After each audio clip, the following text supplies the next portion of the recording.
Welcome to Navigating Now, real talk for rocky times. A Pete the Planner Calmcast. Good day to you. It's 2 p.m. Eastern on Thursday, May 22nd, which means for the next 9 minutes and 43 seconds, we're together. Hello, everybody. It's Peter Dunn, CEO of Your Moneyline. You also may know me as Pete the Planner. And during these, I'm so sick of saying trying or unprecedented times, but this stuff's kind of weird with the economy because of Liberation Day and tariffs. Things are just different. I'm not here to say it's good or bad. I probably am. Anyway, we're just doing this 20 weeks. No, that's not right. 20 episodes, 10 weeks.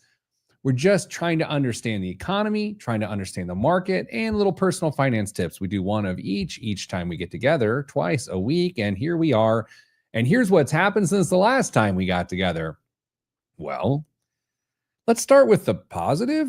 Bitcoin's rallied, has now hit a new high over $111,000 per Bitcoin. So if that's your jam, good for you. You deserve it. Also, the stock market had a very challenging last couple of days, down as much as 800 points. I think even finished down 800 points, rallying a bit today as Congress tries to come to terms with a budget deal. More on that later. Next week, it should have shaken out by then, so we'll see. The volatility could slow down a little bit. The big concern, though, when the market goes up and down is, well, if I'm only a buyer in the market, if I can only make money if the money goes up, right? Or if the market goes up, right? There's actually several ways to make money in the stock market. This is one of the weirdest things to understand, and once you understand it, you're like, wow, okay, that's genius. Typically, an investor is considered, they're said to be long. Hey, when you're long, that means you are buying a security, you're buying a stock or a mutual fund or ETF, which now you know what all those things are. You're buying them, you're holding them, and when they go up in value, you sell them. Okay, so when you own something, you're considered long. Well, what's the opposite of long? It's short. And you can actually be short something, and this is the way you make money. When you think an equity, a stock or ETF is going to go down, you can actually make money by shorting that security. It's called short selling. I want to explain to you how it works. It's a little tricky, and it is for more advanced investors. Okay, so if you've never heard the term, this ain't for you right now. It is just not. I'm just being honest. Okay, here's how it works. You borrow a stock from someone who owns it. Okay, in this case, we're just saying like you do your investing through a big brokerage house, like a Merrill Lynch or something. Okay, just think of it that way.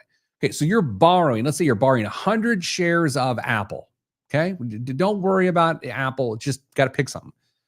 I'm borrowing 100 shares because I say, look, I think this is going down. So I'm going to borrow the shares from my broker. I'm going to sell the shares I just borrowed. So this is kind of wild, right? I've just sold something that ain't mine. It's like borrowing your neighbor's lawnmower and then you go to the pawn shop and you pawn it. It's kind of weird. Now, since you think the stock is going down, what you do is you wait for it to fall and fall and fall and fall and fall and fall. And then you still owe 100 shares to the broker and you got to give them back, but you've sold them, so you don't even have them. So when it goes down, you buy it back at a lower price, and what you sold it for and what you then bought it for, that's your gain. That's the difference. That's how you make money short selling. It gets a lot more complicated than that, but that's the easiest explanation. And then you just give those shares back to the other party, and you're no worse for the wear. Now, this is an incredibly risky thing to do because let's say you're wrong.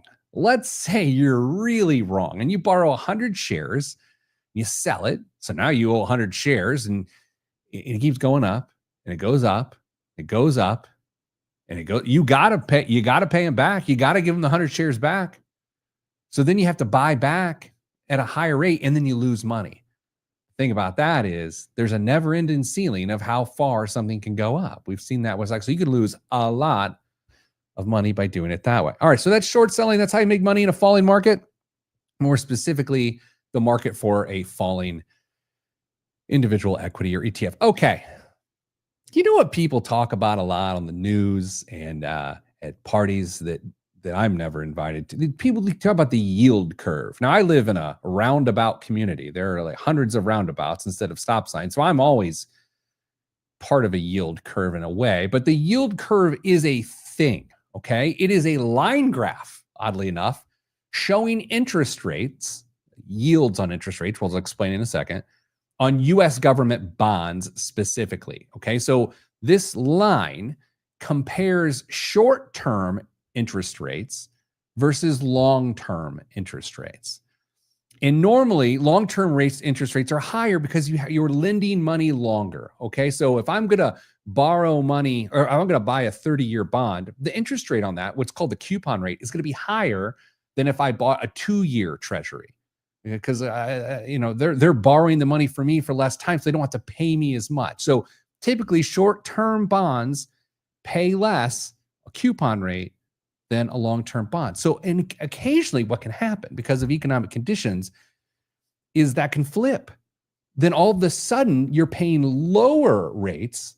You're getting less yield on longer-term bonds because there's more demand. Okay, so here's how this works.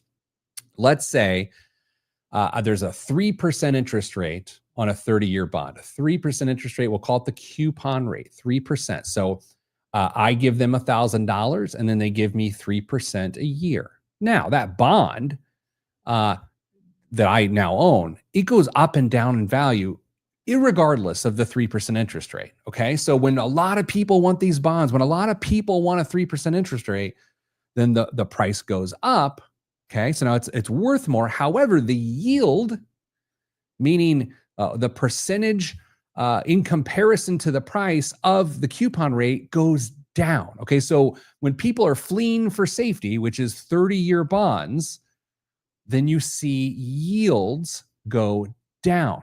Now, when people are doing it the opposite way and they're saying, there's not a lot of demand, then it can flip, right? That's the challenge. So that is the yield curve. Now, final thing we're going to talk about is rebalancing. Okay, so let's talk about what it is to rebalance your portfolio. Let's say you got 5 stocks. Okay, you got 5 investments, and they make just a pie graph, a good old-fashioned pie graph. And you do 20% in each of them. After a year, they will have gone up and down, and they'll be in all different directions. And it's highly unlikely at the end of the year, the value of your portfolio is equally distributed. You started by putting, let's say, $20 per security out of the $100 you invested. But since some went up, some went down, at the end of the year, some might be worth $15, some might be worth $24. So they kind of move.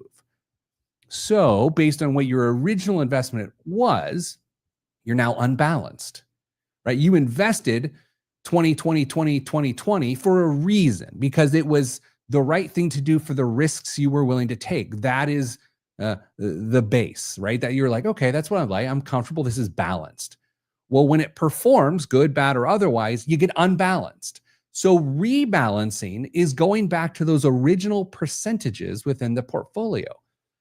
And why this is magical is because the things that have gone up in value, you sell to take them back down to that original percentage. When you do that, you lock in that gain. Then you take that gain and you buy the things that underperformed, and then you're buying more of those things at a lower price, which then gives you a better chance to lock in future gains. It's amazing. It's a really smart thing to do. Now, how often should you do it? People do it too frequently. At the most, in my opinion, every 6 months. For most people, 1 year. Every year, you should probably rebalance your portfolio. If you happen to invest your retirement funds, your 401k, and you've got your allocations chosen, most often you can click a little box on the website and it'll automatically rebalance for you. I put automatic rebalance on all of mine on the 12-month mark.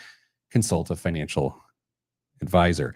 All right, next up, next Tuesday, day after Memorial Day, we're doing technical analysis, leading indicators, and cash flow. Man, we're going to learn so much. The last show is on June 12th, based on what I'm seeing here on this paper in front of me. Yeah, I use paper. Anyway, that's it for Calmcast. I'm Peter Dunn. Thanks for joining us. Subscribe at the Pete the Planner podcast feed. Have a great day.